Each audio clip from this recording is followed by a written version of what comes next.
Welcome to the One Shot Podcast. Our guest today is Dr. Gad Saad, who is a professor, a evolutionary behavioral scientist, which that's a mouthful, author, creator, and the host of the popular The Saad Truth on YouTube and on all podcast platforms. Dr. Saad, how are you today, sir?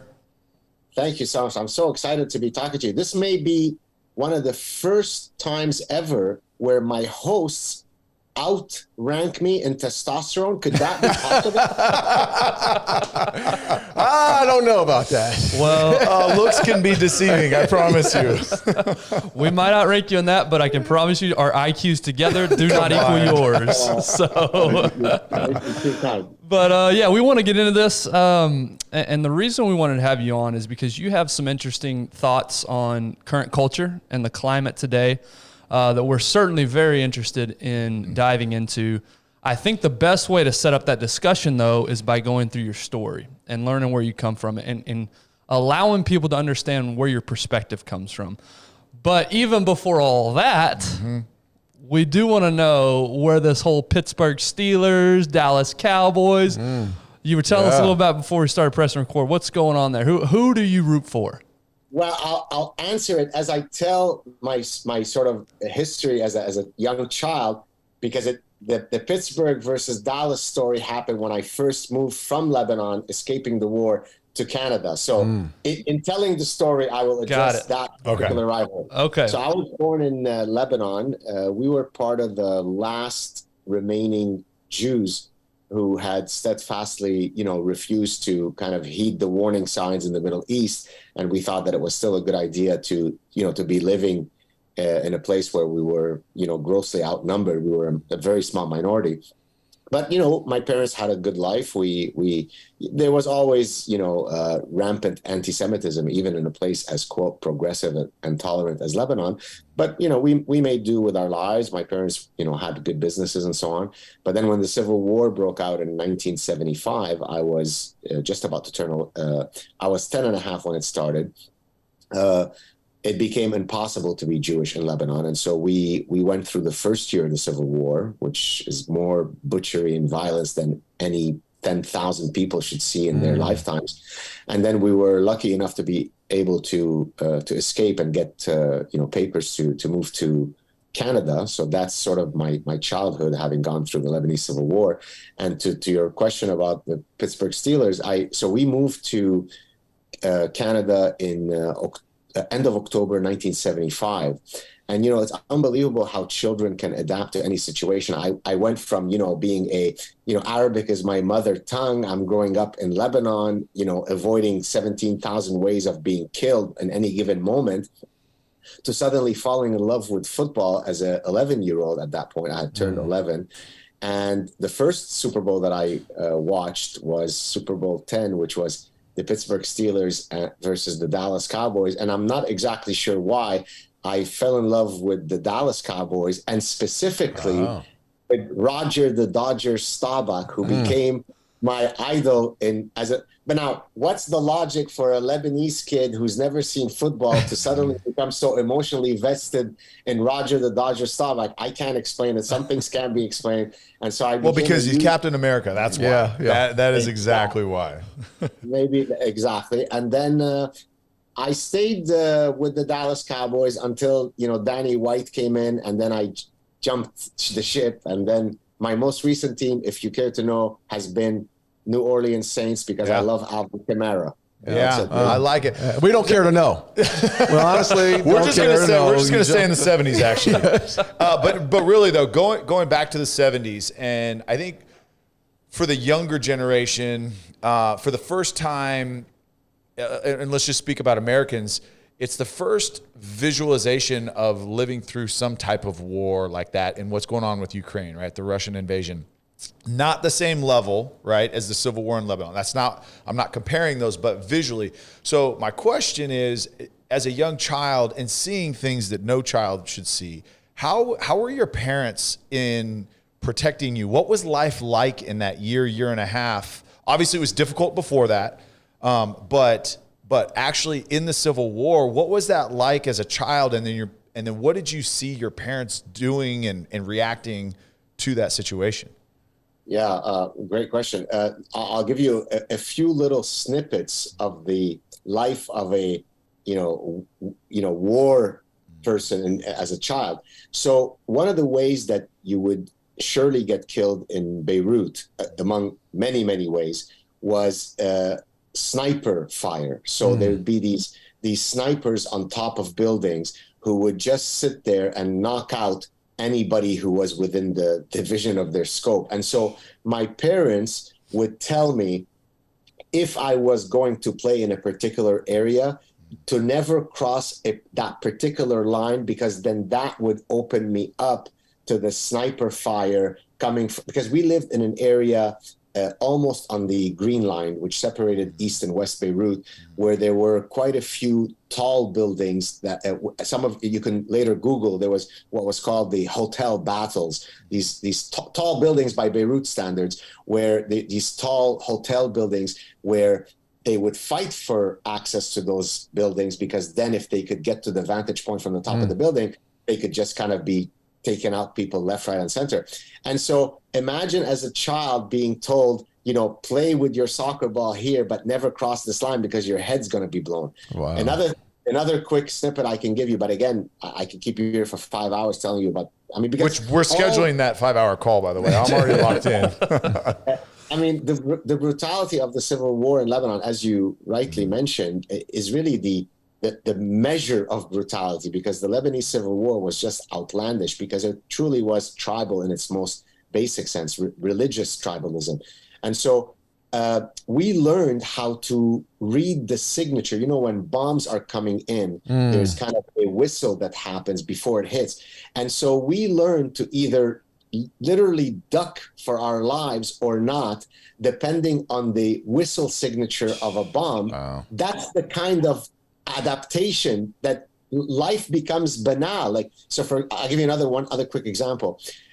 There may be 3 or 4 streets down from us, unbelievable butchering going on where people are killing each other, but that's way down there, 4 streets away. We're okay here. So you contextualize everything, you relativize everything, you try to live day to day, hoping that you're going to live the next minute, and here I am, luckily. And we have adults claiming that they are being verbally attacked because you disagree with their thought processes. Yeah. That's why, by the way, I'm sorry. No, I was just going to say, and here you are at 10 years old, identifying the different whistles of bombs either being dropped on top of you or right next to you or 2 blocks over. And I'm blown away, from a parenting standpoint too. It's hey, okay, look, you can go outside, play soccer or whatever. Just make sure you don't cross this street or this line, because now we don't send our kids outside today. Outside to play at all. Yes. Oh my gosh, there's a car that's driving 27 miles an hour in the neighborhood. No. Yeah. It's just, it blows my mind. Oh, so thank you for sharing a snippet of that. But I'm serious about that additional call, because I literally could just listen to these stories all day long. You're very kind. Thank you. Speaking about the victimology stuff that you mentioned, that's one of the things I talk about in the Parasitic Mind in my last book, is all of this faux victimology, because again, to the extent that you guys appreciate all of this whining about you misgendered me and all this kind of stuff, imagine someone who truly faced the kind of adversity and hardships that I faced. It's an existential injury to me that you are some pampered Oberlin college kid who is annoyed because someone may or may not have misgendered you. That demonstrates that you actually, I don't mean you, but the person from Oberlin has never sampled from the buffet of possible societies and possible realities in the world. And that's why oftentimes I say that some of the most dogged defenders of the Western tradition are typically immigrants such as myself, who have witnessed what's out there, who appreciate the anomalous beauty of the West, of the United States, and so on. And therefore, we're the ones who say, wait a second, stop whining. You should see where I come from. Maybe you wouldn't be whining so much. Yeah, we're definitely going to dive into that. And that's why we wanted to set it up with your story, because, again, you have a unique perspective. You've been through true adversity and hardship. I am curious, though, at 10 years old, for instance, and this may be an unfair question because most 10-year-olds don't think this way, but was there a sense of appreciating the moment and I have to live for today? Were you able to conceptualize that at that age? Did that environment teach you that at all? I can't say that. What I can tell you is that of all of the, I mean, truly astonishingly horrifying things that we went through. I mean, I'll just give you an example. One time when there was a ceasefire, where people would go out to just get water and bread and so on, this would typically be where a lot of civilians would die because, of course, nobody adhered to the ceasefire seriously. So you'd go out to line up in a queue for bread, and then someone would come along and, mow down everybody. And so my mother and sister were going to the local bakery to get some bread, and they were delayed for a few minutes. And the entire line of, people who were waiting had apparently been mowed down. So literally, had they not been delayed, then, my mother and sister would have probably died. So death was at every moment. So I'll give you one other quick example before I answer directly your question.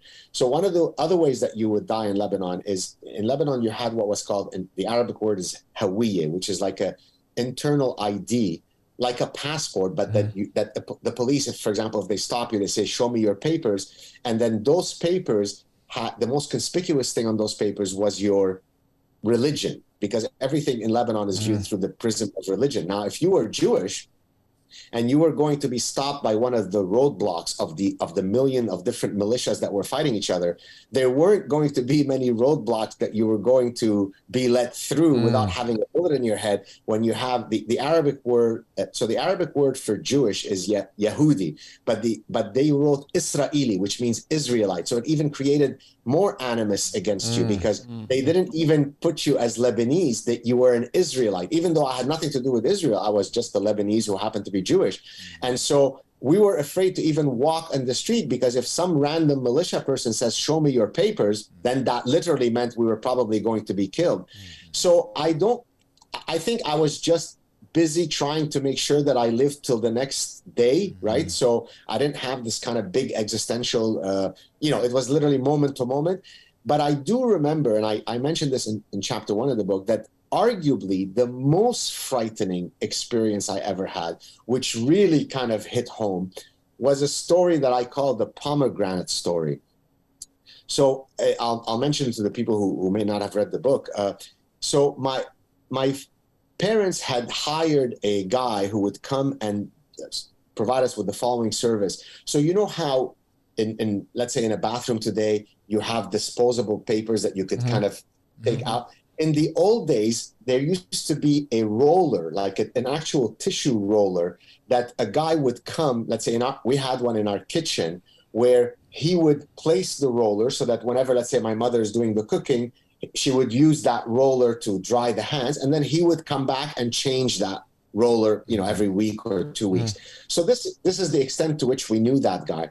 So one night during the middle of unbelievably intense fighting, where no sane person would ever go out, there was a knock on our door. And a knock on your door in the middle of the Civil War can never be a good thing. So I walked. So this kind of speaks to your question of an existential moment. So I walked to the door and I said, "Who's there?"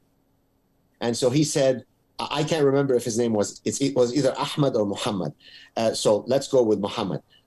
So he says, "Oh, kid, it's Muhammad, the guy, who changes your thing. He was with some other guys. Open the door. We've got a gift for you." Now, at that moment, you talk about the sliding door, scenario. If I am gullible enough to open that door, I'm probably not sitting here with you having this conversation. And so I go and get my mother and ask her to come. And so then they start having a conversation where he's becoming a lot more ominous and open the door. And we end up calling. So this speaks to the hashtag defund the police bullshit. We end up calling in the middle of the Civil War. This unit in Arabic, it's called Sattash, which means 16. It's like it's an internal division of police. And unbelievably, in the middle of the brutality of the Civil War, they took our call and they came over. So now we opened the door, and the head cop invites the Muhammad and the guys in, and you'll see why the story is called the pomegranate story. So everybody comes in, and he says, so tell me, why did you come and knock on these people's door?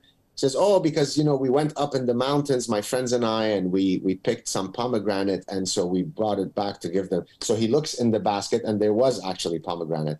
So then the lead cop says to them, wait a second, your relationship to them is that you changed their roller, and in the middle of the Civil War, when there is massive fighting everywhere, you're coming with a bunch of other guys to give them a gift of pomegranates. If I catch you here again, there'll be trouble. And so the guy, the Muhammad guy, says, I'll be back for you. Okay? And then we left Lebanon before he came back for us. Now, to me, that story is the most terrifying because it captures the vagaries of life, the randomness. Had I been dumb enough and gullible enough to open that door, had the cops not heeded our call, which would have been perfectly possible in the middle of a civil war. And so for all of those reasons, that story might be the one that remains kind of as an existentially poignant moment in my life. Wow, that is amazing. I mean, That really, is amazing. you just think, like you said, so easily. Yeah. Life could have been over. Path could have been over. I mean, that's or path changed. That's insane. It's insane. So what was your experience? So after experiencing all that, and then you flee to Canada, what was the experience like when you got to Canada with the family? What did you guys see? What was life like there? Well, talk about maybe the journey, like the exit. Like what was that process? And I don't mean to like derail your question. But, yeah. I mean, it was dumb, but yeah. So I'll first answer the journey, then I'll answer how was it like to be in Canada. So we flew from Beirut airport to Copenhagen, Denmark. I don't know exactly why. I think that's just the way and we ended up spending, I don't know, maybe 36 hours in Copenhagen. And so I remember that when we landed in Copenhagen, I was walking around. I no longer was used to walking in a street, not worrying that I was going to be killed. And so I thought I felt very free that I could just walk the street. So that was something that I remember. But if we backtrack for a second, I tell in the Parasitic Mind another one of these truly poignant moments in my life where as the pilot, the captain, said that we were now out of the airspace of Lebanon, my mother takes out a pendant that has like a Star of David, and she puts it around my neck, and she says, "Now you can wear this and not hide who you are." So that was a very powerful moment. Now, I'll just mention one other thing about even going back in that journey. When we were leaving to the Beirut airport, there was no way that you could get to the Beirut airport without having a particular group of militia protecting you, because all around the Beirut airport were checkpoints that were manned by the PLO, the Palestinian Liberation Organization. And therefore, if you were going to try to get through to the airport, and if they weren't, on your side, you were never going to make that flight. So we had hired PLO militia. So when you guys, Westerners, you see guys that look like ISIS, well, that's the guys who came to pick us up at our home. Now, when they picked us up, it could well have been that as they pick us up, we're being driven to a ditch for them to put a bullet in our head, right? I don't know what's going to happen to us, right? And I remember the head guy of that militia group that was taking us to the airport saw me looking at the Kalashnikov, like the big machine gun. And, I'm a kid, so I'm excited and he says, "Oh, do you want to hold it?" And I remember I was so excited that I was holding the machine gun. And again, that guy could have been my murderer 5 minutes later. Now, as we drove to the airport, so I remember everything that I just told you is from my memory. Then there is a complete void in my memory until we get to the airport, and then until the story I told you about the pendant and so on. And so I later asked my parents, how come I don't remember anything of the journey to the airport? And then they told me that the reason for that, it must have been my memory. It was so traumatic that they repressed it. I repressed it. That the guys had us kind of hidden on the bottom of the the cars, as they were going through neighborhood, exchanging like Rambo like fire because they're Palestinian militia. So let's say they're now going through a Christian neighborhood where it's the phalangists that are, manning that thing. They're not going to be, friendly to that group. So they're going through, like literally Rambo style, all these different neighborhoods with different tribal allegiances, taking fire and giving fire while we're completely like underneath the luggage being hidden to protect us. I have zero recollection of that whole drive, but I can remember everything beforehand and after. So that gives you a sense of the journey out of Lebanon. Now, as we got, so to answer your question about what happened when I got to Canada, I remember the first it was already reasonably cold. It was end of October, 1975. So it can get pretty cold by then in Montreal. And one of my first things was, the weather sucks here. It's cold. I've never seen such, cold weather, but I'd rather have snowflakes falling on me rather than bombs and snipers. So that's really you put so many things in perspective. Just as a father now, I was gonna say your life in Phoenix ain't shit. No, but I'm just saying as a father, just think about you and your kids today, and you're on the ground and you're protecting your own babies, and you're going through this process to get to the airport. And it's like, I couldn't imagine, you're right. We're so damn spoiled. Man. We are so spoiled in our lives today because, I couldn't imagine doing that with my own kids. No. Going through that process. And did you have any siblings? Yeah. So I have three siblings. Okay. All of whom are much older than me. The next oldest is 10 years older, then 12 years older, and then almost 14 years older. Okay. And actually, one of my siblings, the next youngest, the one who's 10 years older than me, I tell of another one of those powerful stories from my childhood. So he was the Lebanese judo champion for many years in a row.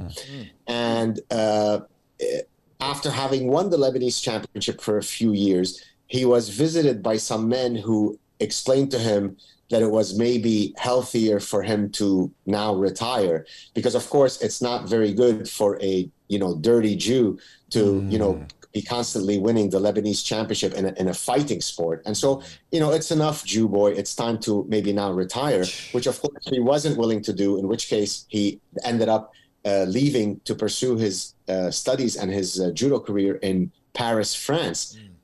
France has a big history of judo tradition, and so he actually avoided the entire civil war because he had left prior to the start of the civil war. Already the anti-Semitism was quite virulent in the air. But the irony is that in 1976, so we moved to Canada in end of October 1975.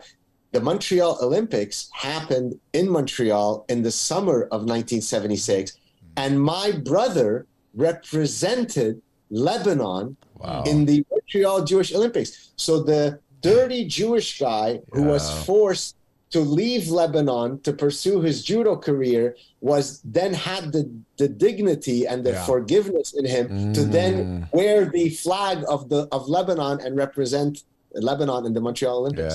That's insane. There's familiarity there, though. I mean, you think about the Olympics and with Jesse Owens, and they still even the Black Americans that went to Nazi Germany to run a race when they were still getting discriminated here in the U.S. So I totally. Yeah. I mean, discrimination across the board is just horrific, and look, let's move forward because we only have 30 minutes left on this. Yeah, we got a lot to cover. Yeah, we have so much to cover here. Go, Ben. You want to lead? Yeah. No, you lead. I think Ben. okay. So you go to Canada. Just walk us through briefly. Okay, what life was like, and then your schooling, education, where you were led once you were safe in Canada. So I remember as though it's yesterday, and I just mentioned it to my family a few days ago because we were driving on that street. Literally the first day as I was driven from our new apartment in Montreal to my elementary school, grade 5, Iona Elementary School. I remember as I was being driven there, really not knowing. I mean, I'm a kid who I was going to an English school, and just as a side note, that's quite a rare thing in Quebec because Quebec is French, very it's French, yeah. On the French, Yes. right? The only way that you can be allowed to go to an English school is if you have the right through one of your parents who had been educated in English. And my mother had gone to the American School of Girls in Beirut. Mm-hmm. And so that gave me the right, because I already spoke fluent French. So Arabic was my mother tongue, and Lebanon used to be a French protectorate, French colony. So many of the educated class usually also spoke fluent French from the French system. And so my parents thought that it would be good for me to now go to English school, but I didn't speak my exposure to English was, watching in awe Clint Eastwood in spaghetti westerns, right? And saying, when I grow up, I want to be Clint Eastwood, cigar, which I guess I did end up being, because I kicked the crap out of the wokesters all day long. Yes. Anyway, Gunslinging. Right? So I remember driving down this street called Queen Mary, and we were about to turn left to go to my elementary school. I get to the elementary school, and the teacher asks me, because now the semester is already happening, right? This is end of October. She asked me to get up and introduce myself. And so I'm going to say it in French, and then I'm going to translate. Mon nom est Gad, je viens du Liban. My name is Gad, and I come from Lebanon. But of course, the students were English speaking. So then I said Liban, and then I did like shooting. Like I'm trying to explain to them so that they know what Lebanon means. In French, Lebanon is Liban. And so I did and the incredible thing is I ran into a kid who was in that class a few years ago at my daughter's grade 5 end of year barbecue. He came up to me and said, "Oh, my name is so-and-so." I said, "Of course, I remember you. We even went to high school together." He goes, "I remember the story when you first came to class the first day." And it was so incredible, right? Because, we are probably all old enough that, our lives weren't on iPhones, right? So this is a memory that is personal to me, but now I have someone who bears witness to that exact story, and he's telling it back to me verbatim. So to answer your question more broadly, I then started getting educated in English, and so I finished elementary school here, finished high school in Quebec. I was a very competitive soccer player. The goal was I always thought that I would become a professional soccer player and then eventually become a professor. I was only interested in two things in life, my schooling and my soccer. Then at the age of 17, I had a very, very serious injury in the Canadian Championships, Eastern Canadian Championships. That kind of put a ringer into my soccer career. And then I stayed in Montreal all the way through my MBA. I did an undergrad in math and computer science and an MBA at McGill University, which is often it's referred to as the Harvard of the North. Excuse me to my cough. Then after that, I left to the United States. I did another master's and a PhD at Cornell. My specialty, I don't know if this is what you want me to cover, but you could stop me anytime you want. No, this is great. This is perfect. My specialization in my PhD was psychology of decision making. Specifically, in my doctoral dissertation, I looked at how much information do people look at before they stop and commit to a choice. So, for example, if I'm choosing between two cars or two political candidates to vote for, or two women, one of whom I'm going to ask to marry, we don't typically look at all of the available information. Let's say there are 50 attributes that I could look at. I might look at 10 attributes and say, I've now seen enough to buy the Mazda, or I've seen enough to vote for Trump, or I've seen enough to marry this woman.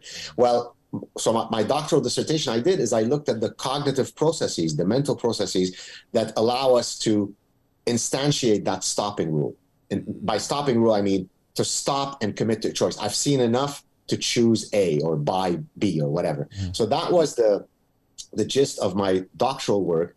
But during my doctoral training, I had been exposed to the field of evolutionary psychology, which is the application of evolution to study how the human mind has evolved. Why do we have the emotional system, the cognitive system, the behavioral system that we do? And so I was really bitten by the evolution bug. So once I finished my PhD and got my first professorship, I then founded a new discipline, which I coined evolutionary consumption, which is the application of evolutionary psychology to study our consumatory nature. And I define consumption very broadly. It's not just consuming Coca-Cola and Starbucks. We consume friendships, we consume religious narratives, we consume popular culture. Social media.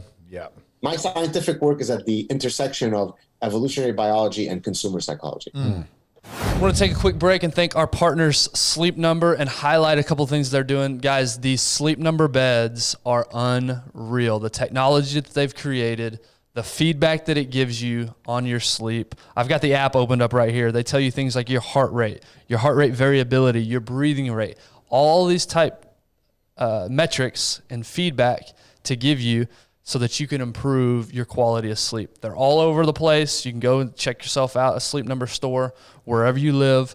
Go to sleepnumber.com as well. They've got great resources on there. We just talked about this not too long ago.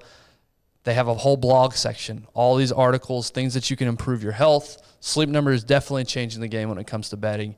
So get yourself to Sleep Number, get yourself to sleepnumber.com and check them out. Now back to the episode. So you said you founded that. That wasn't a well-known or well-sought-after study before you came along? No, because even till today, almost 30 years later, you can get all of your business school education without ever hearing the word biology mentioned once. Yeah. Oh, wow. And the reason for that is because the social sciences in general have together agreed that what makes us sociologists or anthropologists or economists or psychologists is that we reject biology being important in explaining human affairs, which of course is insane, because how could it be that if you study every single other species on Earth, you would never imagine studying that species without understanding the biological mechanisms that shape its behavior, yet somehow there is one single species that transcends its biology. They're called human beings. And so even today, almost 30 years into my career, many people are still, angered by the idea that the same mechanisms that explain the behavior of your dog also explains our consumatory behavior. They like to think that humans are cultural animals only. They are not biological animals. So rewinding the clock a little bit, what fascinated you about that field of study? What excited you? Why did you pursue that particular path? Yeah, thank you. That's a great question. So it actually happened. It's one of those what's called episodic memories. You know how you remember exactly where you were when 9/11 happened. So that's called an episodic memory. So I remember exactly when I was first turned on to evolutionary psychology. I was taking in my first semester. So I did my MS and PhD at Cornell. So my first semester as a doctoral student, this is in fall 1990, my doctoral supervisor suggested that I take a course, an advanced social psychology course by a professor by the name of Dennis Regan. And about halfway through the semester, Professor Regan assigned a book that would ultimately change my scientific trajectory. The book was called Homicide, which I highly recommend not only for you guys to read it, but for all of your viewers. It was written by two of the pioneers of evolutionary psychology, Margot Wilson and Martin Daly, a husband and wife team who actually were based in Canada at McMaster University in Ontario. What they were doing in the book is demonstrating how certain patterns of criminality happen in exactly the same way across time periods and across cultures for exactly the same reasons, precisely due to evolutionary mechanisms. And so maybe I'll give you two very quick examples. And that answers the question of why I fell in love with the field, because it showed me the explanatory power of the framework. Once you understand the evolutionary framework, it allows you to unlock mysteries of human behavior very, very elegantly and very parsimoniously. So I'll give you two examples from that book. Number one, and if you don't mind me putting you on the spot, do you know what is the greatest predictor of danger to a child in a home? In other words, if the child is likely to experience abuse, what is the number one biggest predictor? So, for example, you might answer, if there's alcoholism in the home. That's what I would have said. Yeah, that's what I would have said. Do you want to take another crack before? I mean, usually when I do this in front of the class, I take 15, 20 guesses before I give them the actual answer. And body language? Is it body language? No. You want to take any other cracks, or should I just tell you? We're dumb meatheads. Just tell us. I would say, is this globally? You're saying, correct? Yes, globally. Is it single parent households? No, I would say the opposite. So that's a good guess. You could have thought single parent household. You could have think alcoholism. You could have thought if there had been abuse of the parent, then he or she can. So there are all sorts of these reasons, and they might explain some of the variance in that phenomenon. The number one predictor that's 100-fold greater than the next bigger predictor. To give you a sense of what 100-fold means, typically in science, when you talk about something having, let's say, odds ratio of 1.2, that means it's 20% more likely. If you take this pill, it increases your chances of alleviating your symptoms by 20%. That would be considered a big effect. So 1 to 1.2 would be big. This is 1 to 100. So it gives you a sense of how big it is. Well, the number one factor is if there is a step parent in the home. Okay? Wow, that's... And the reason for that, again, from an evolutionary perspective, is very clear. And by the way, you see it across many animals. For example, lions, when new lions displace the resident dominant males of the pride, the first thing they do is what, gentlemen? Do you know? Kill the cubs. Kill the cubs. Why? Because male lions do invest in their pride, and therefore it is suboptimal for me, if I'm a lion, to spend a lot of time investing in the cubs that were sired by another male. Now, it doesn't mean that we are justifying infanticide. Explaining something doesn't mean you're condoning it, but nature doesn't care about your feelings. It solves adaptive problems, right? So in the human context, we have, for example, the Cinderella effect, right? The Cinderella story is about what? It's about the evil stepmother, but she's not dispositionally evil. She's only evil to her stepdaughter. She's very nice to her biological children. And so that's one example whereby in one swoop, you're able to explain at a rate that social scientists had never been able to explain why child abuse is more likely to happen in some homes versus in others. I'll give you another quick example. Domestic violence happens throughout all time periods and across all societies. Who do you think is the most dangerous person in a woman's life? It's not the serial rapist who's hiding in the trees. It's usually her husband or long-term partner. And what is the number one reason that will drive him to, to extreme violence? Either suspected or realized infidelity, right? Now, again, you're not justifying domestic violence, but to the extent that it happens in very predictable ways, why does it happen in this way? Well, because human beings are a biparental species, meaning that human males also invest heavily in their children. And therefore, your ancestors and mine are not those who didn't mind if their women slept with 73 other guys, because then I'm going to spend the next 18 years investing in a child that I don't know if it's mine or it's the sexy Greek gardener who sired that, right? Therefore, we evolved the cognitive system, the emotional system, the behavioral system to react very harshly to sexual infidelity.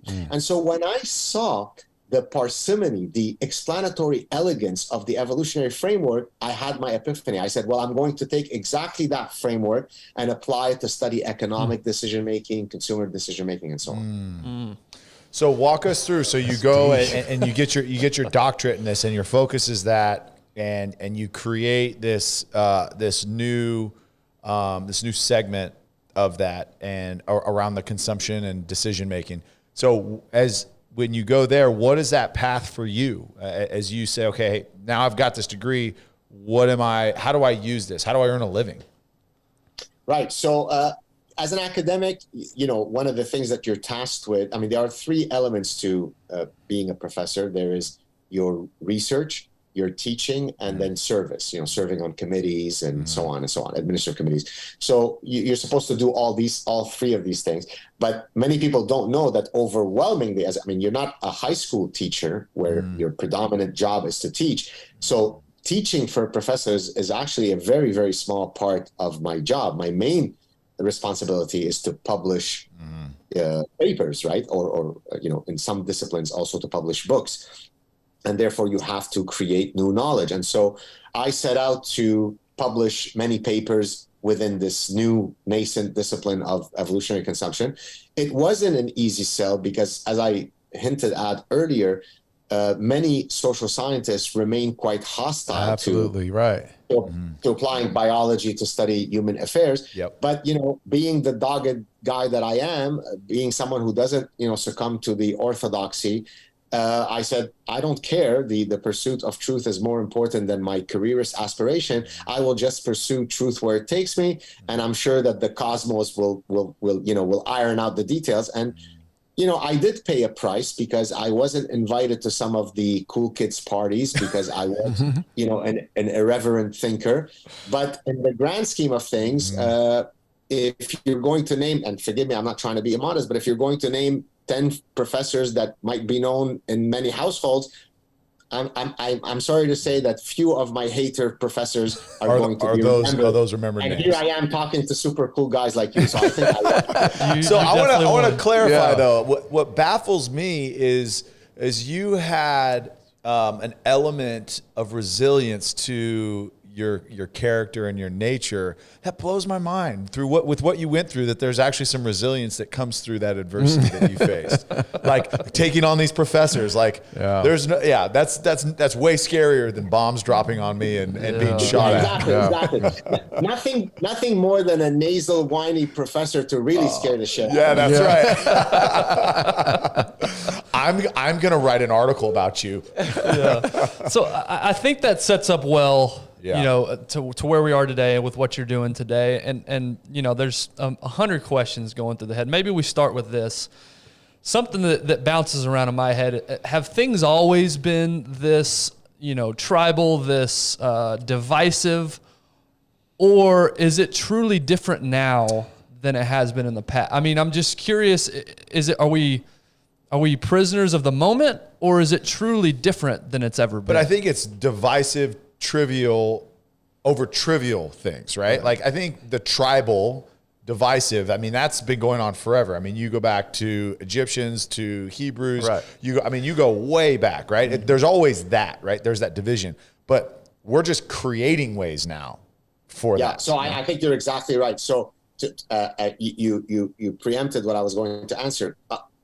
It is an inherent feature of the architecture of the human mind to engage in coalitional thinking, or a fancy way of saying blue team versus red team, or us versus them, right? So when we were, walking around merrily in the African savannah, there was the group of typically about 100 up to 150 people with whom I consider to be my in-group, and then everybody else is the enemy. And actually, there are fantastic studies, psychological studies, that demonstrate that the human capacity to create these artificial distinctions between us and them is truly remarkable. So one classic study that I'll mention, and actually I had first learned of this study. I don't remember the reference for it, but it was in the same course where I read that book, Homicide, with Professor Regan.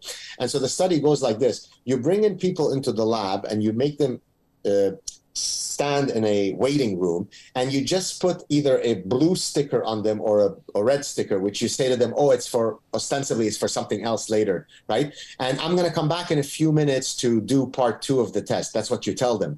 And the real point of the experiment is to then see how people start interacting with each other in the waiting room. And what do they end up doing? All of the blue dot people start talking to each other, and so now it doesn't matter whether I'm black or white, whether I'm straight or gay, whether I'm transgender or not, or tall or short. Really what matters now is whether I have a blue dot on my shirt or a red dot. So to answer your question, I think the fact that we are divisive and tribal, it is an indelible part of our human nature and has existed since time immemorial. I think what is regrettable about the current moment is that the things, as you said, that we are being tribal about is some of the dumbest SHIT stuff that I've ever imagined, right? You can say it. You can say it. Dumbest shit. We got shit. Yeah. Dumbest shit that you've never seen. Do you want me to add to that? Absolutely. Yeah, follow up on that. I would say we're only going to ruin it by talking. That's what I'm saying. Like, just leave it. I mean, mic drop. Like the dumbest stuff ever. Right. So what I do in the Parasitic Mind, for the viewers who don't know about it, what I'm basically arguing in the book is that in the same way that not only human minds, but all across countless other animals, organisms can be parasitized.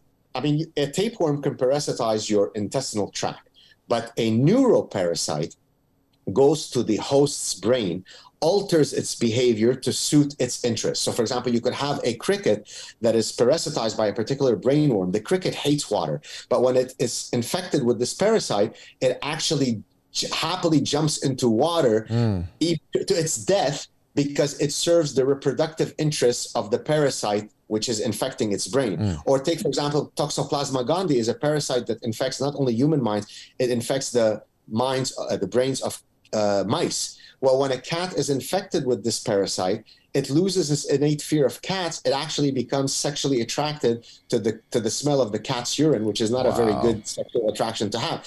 And so when I saw the research on neuroparasites, I had my epiphany. I said, aha, I'm going to use that framework to explain how human minds, not only can they be parasitized by actual physical brainworms, they can be parasitized by idea pathogens. They could be ideologically parasitized to now succumb to this stupid, dumb shit that can drive us off the cliff into infinite lunacy. And so that's why the book is called The Parasitic Mind, right? How these idea pathogens can take hold of our ability to think rationally.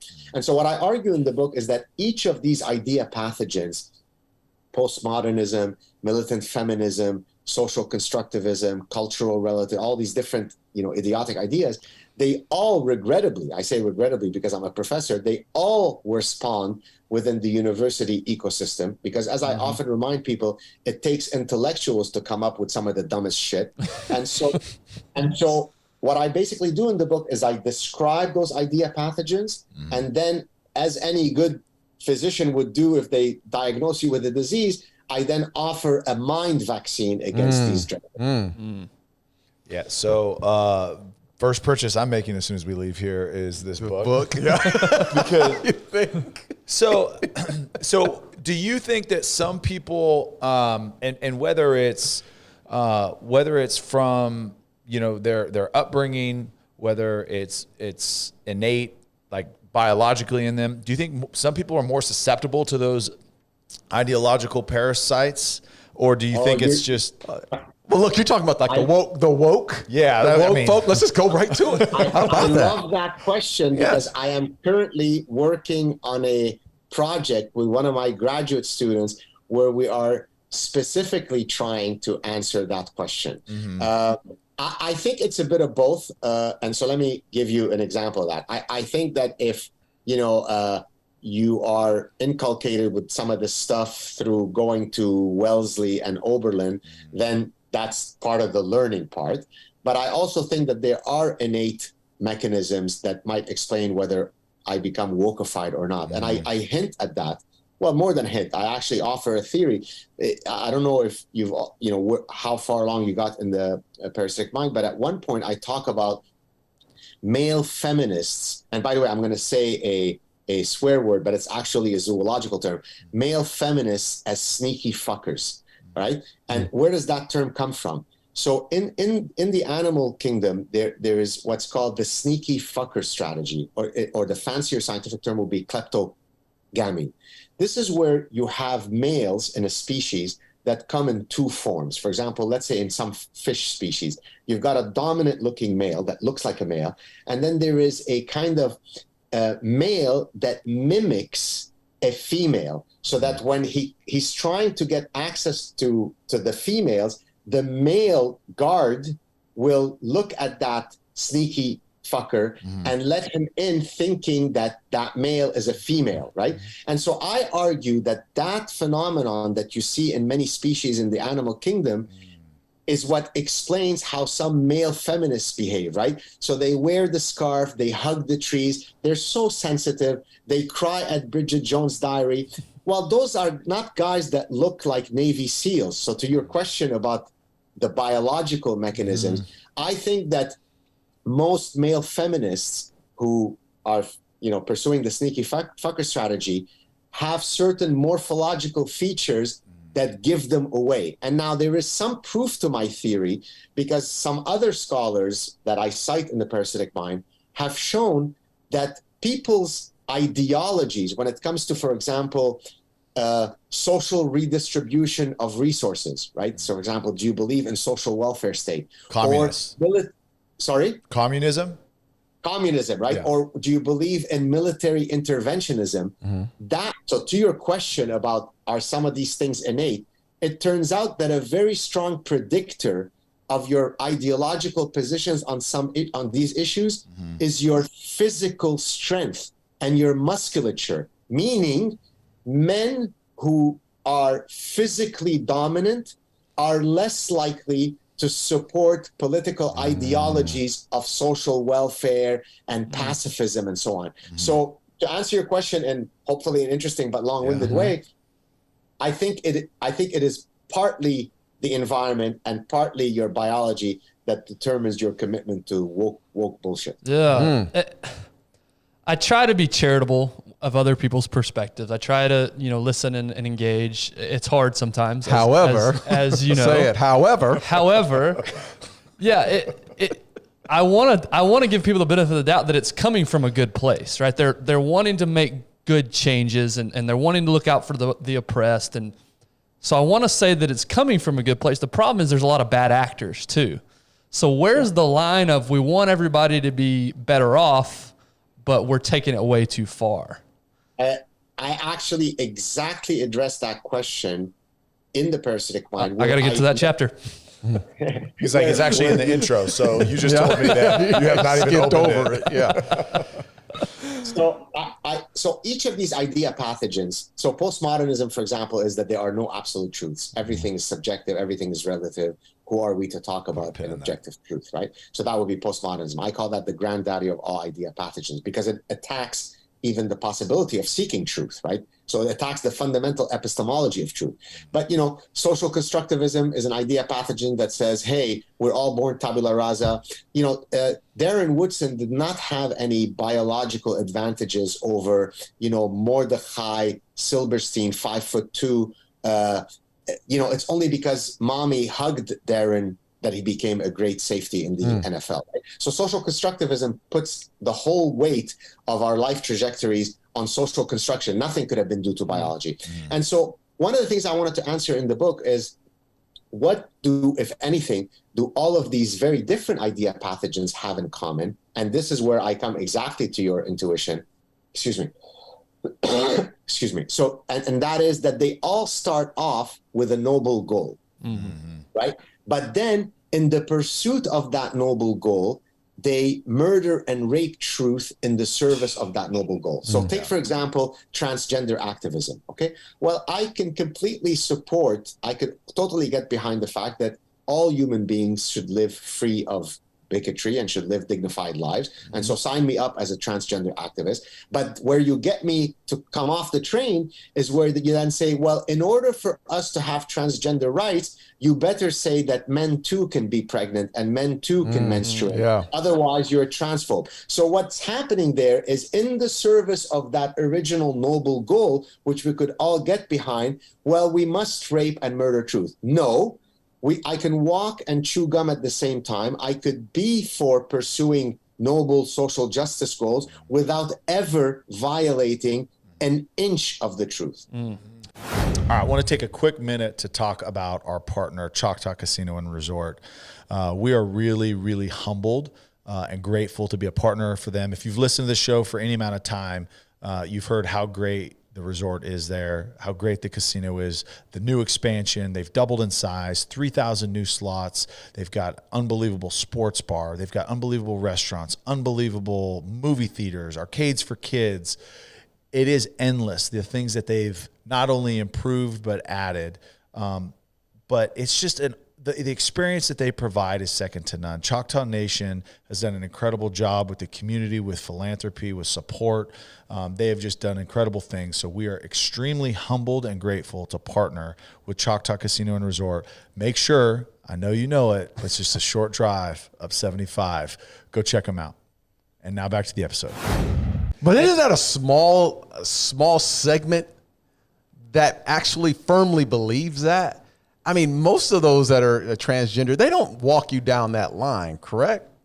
You're absolutely right. But to that point, if I were to ask you, how many really committed zealots did it take to alter the landscape of New York City? Was it 19 million terrorists? Was it 190 million terrorists? Oh no, it was 19 terrorists, right? Correct. So we don't need tons of blue-haired Taliban folks in order to keep the rest of us quiet and in check. Absolutely. So you're exactly right, Yes. Darren, that very few people are the committed woke extremists, but they are sufficiently committed and sufficiently vociferous that then they keep the rest of the cowards in check in their cowardly silence, right? Yeah, So that's a few crazy people can keep the rest of us in check. Yeah.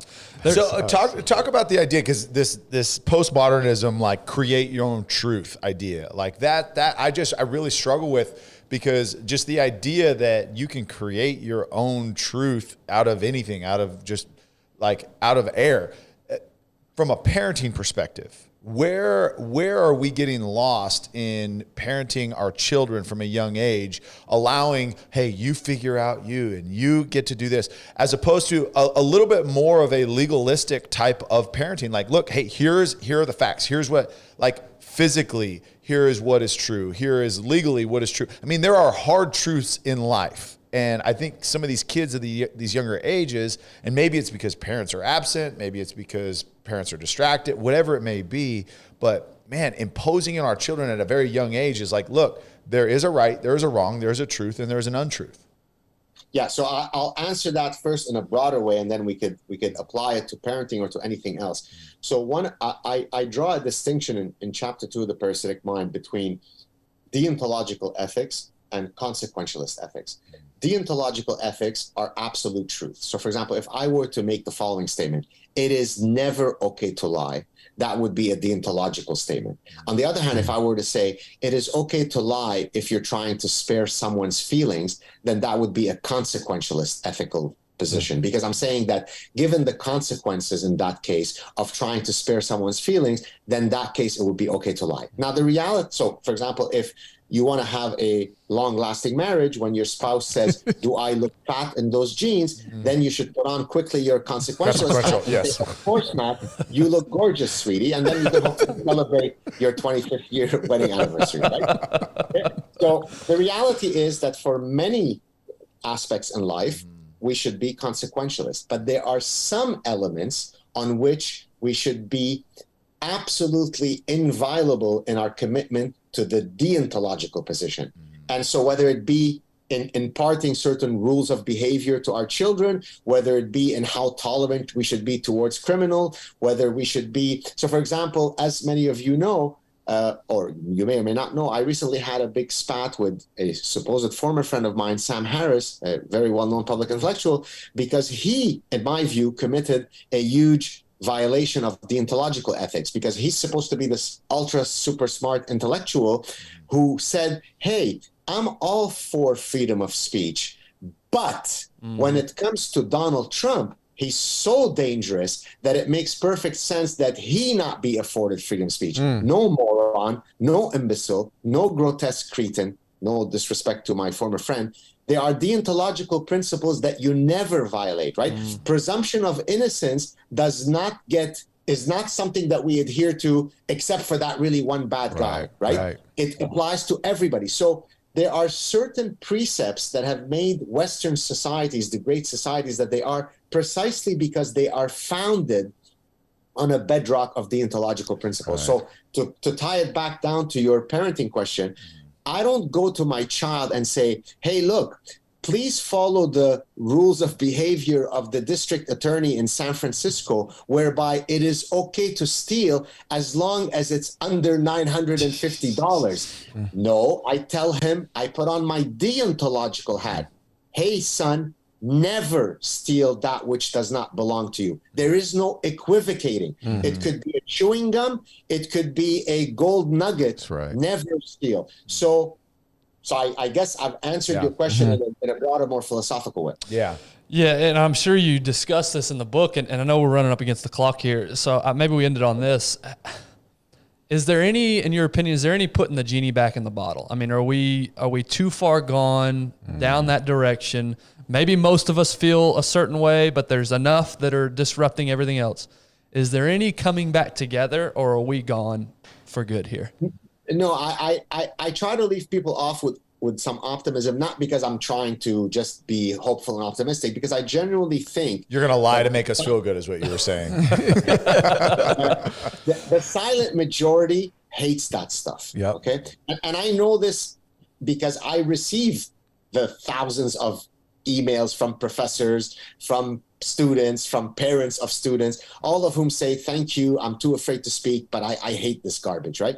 So what we need to do is simply ignite the fire of courage in these people, right? I mean, the reason why this is happening is because it involves a confluence of factors, one part of which is regrettably that most people are incredibly cowardly. I've always said that we need to update the 7 deadly sins to add an 8th sin called cowardice. This is why military heroes are honored. This is why intellectual heroes are honored, because it is rare for people to be courageous. Most people are a little cowardly. They're invertebrate. They don't have a spine. They're castrated. They don't have testicles, and they merrily walk along the world just, saying, yes, boss, yes, ma'am, right? So if there is a way for us to ignite the courage in people, and if we speak in unison, I promise you we'll get rid of this bullshit by next Tuesday. If we don't, the autocorrective mechanism will take generations. And what a shame, because instead of solving this problem very quickly, it will be a lot more costly to solve it later. We will solve it, by the way. And if we don't solve it peacefully, regrettably, we will solve it the way we solve problems in the Middle East. Yeah. So the choice is ours. Do we want to solve it through debating, or do we want to solve it by house-to-house fighting in 100 years? The choice is yours.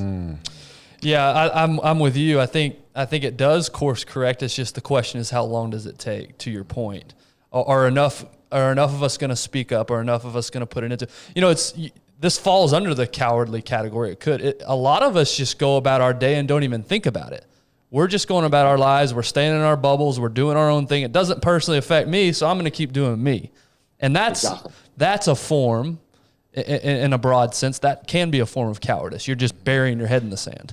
Well, it's not only cowardice, it's existential selfishness, right? Because it says, I need to worry about my daughter's graduation, and I need to pick up the onions that my wife told me to get today. Let some other asshole worry about, Gad Saad's got big shoulders. He'll handle it for me at the university. Yeah. No, we all have a voice. Now, of course, we don't all have equal ability to fight the battle. Some guys are Air Force pilots and they drop big bombs. Some people do house-to-house trench warfare, but we all have a contribution. You might only contribute by asking your professor politely and challenging him, but speak out. You may go to the pub with a friend of yours who says that, what are you talking about? Men too can have babies. And then you say, really? Let's talk about it, right? So I'm not suggesting that everybody should take the same risks. And I understand that people are afraid to lose their jobs and so on. So it's up to each person to modulate their level of risk tolerance and so on. But what is unacceptable is that you say, I'm unwilling to do anything. Yeah. And by the way, if I can just link one more point to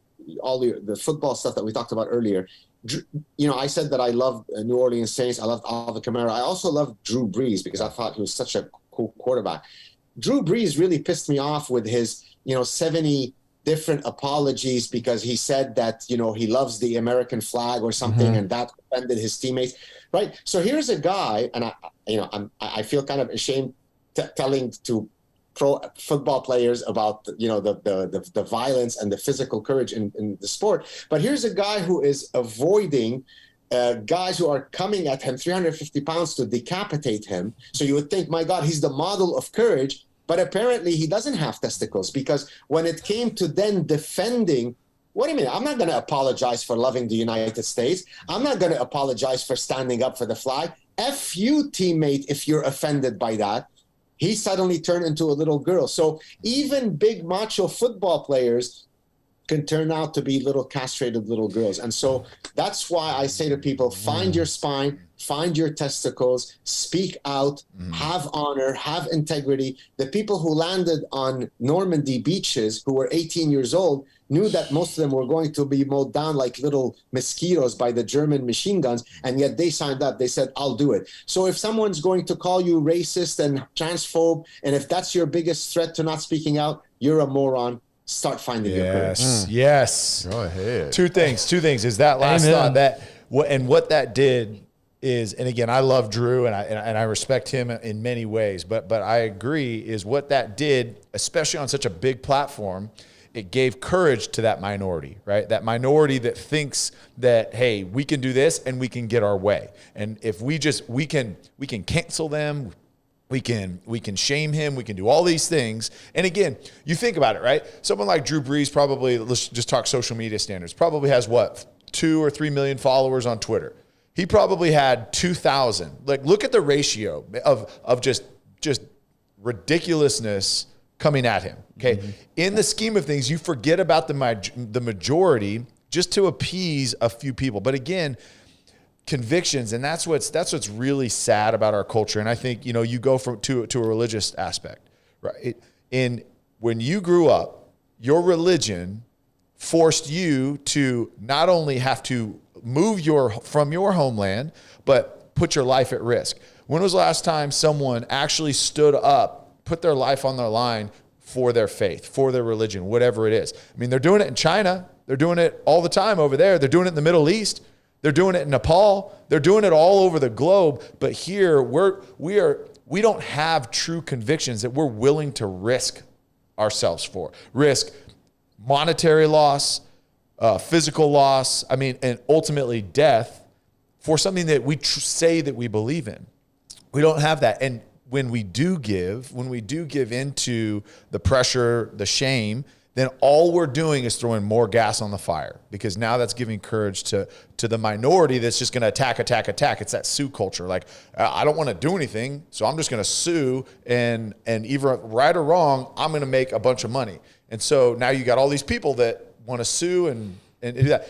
The other thing is Dr. Saad, if you could the people that are the majority, that are silent, that do want to do something, there is a right way to do it and there's a wrong way to do it, because there is a way to be divisive, right? There is a way, like Trump, again, his approach, it divided people just as much as it brought people together. So what is your guidance to those people, whether it be, hey, first of all, you got to get educated. 2 is you've got to approach it with this sort of delivery. I mean, what is that advice to handle it in a constructive way? Well, there are different persuasion tactics that you can use. For example, I often will use satire or sarcasm because it's a very efficient approach. On other cases, I could be very professorial and austere. So there isn't a single universal key of how to persuade people. I say that until forced to be otherwise, be kind, be polite, but be strong in your convictions. Right. That's why in the last chapter of the book I talk about activating your inner honey badger. The reason why I use that animal imagery is because, as you guys probably know, the honey badger has been rated as the fiercest of all animals in the animal kingdom, right? It's the size of a small dog, and yet it is so ferocious that it could withstand an approach by 6 adult male lions. And the reason why I say 6 is because you could find those footage on YouTube, right? And it just is so intimidating. It goes so crazy. Now, that doesn't mean people sometimes think that I mean be violent. That's not what I mean. I mean be ideologically fierce, right? If you have a position that you think you can articulate why you hold that position, then never back down, never apologize. Look, the amount of, I technically should be canceled Monday morning of any Monday by about 9:30 in the morning, because I probably tweet more stuff that would have gotten other people canceled by Monday morning than in your entire career. Yet I'm still standing. Not that I wish to, jinx the cosmos, but I'm still standing because I've sent out the message that if you come after me, you better not miss, because I'm coming after you. I'm coming after your dead ancestors. I'm coming after your descendants. I mean that, again, metaphorically, right? Yeah. Meaning that I'm never going to back down from the principles that are dear to me, and because I am confident that I'm able to enunciate why I hold those positions. Now, by the way, if you debate me and you win, we'll shake hands and I say, you know what, you won, you've proved me wrong. But I never back away from a fight. And therefore, all I would implore people to do is to have that commitment. Which style you use is different depending on the context. You could be dogged, you could be humorous, you could be polite, you could be a bit more spicy. That's for you to decide, but just participate. Don't diffuse the responsibility onto the others to take care of the dirty work for you. Yeah, I think part of confidence and courage comes from preparation. And I think that's a good point that you made, which is find out what you think. Really think it through. Really form that opinion, not based on what your favorite influencer said, but really because of your conviction and what you truly believe. So I think that's a great take-home lesson. Another take-home lesson is buy The Parasitic Mind and read that immediately. That's one of my biggest takeaways from here. Dr. Gad, we really so much appreciate your time. You boys have any closing Doc, thoughts? it was awesome. Thank you for your time today. Really appreciate it. You guys are a blast. And by the way, Darren, I don't know if I had written this to you. Can I presume that if I ever find my way in Dallas, I'm getting Dallas Cowboys tickets? Come on. We got you. We got you, Doc. Right, now Hey, we're talking. just don't start no shit while you're down there, please. None of that New Orleans, Nolans garbage. We'll get you a seat right in the middle of the star in the middle of the field. Yeah. We got you. Oh my God.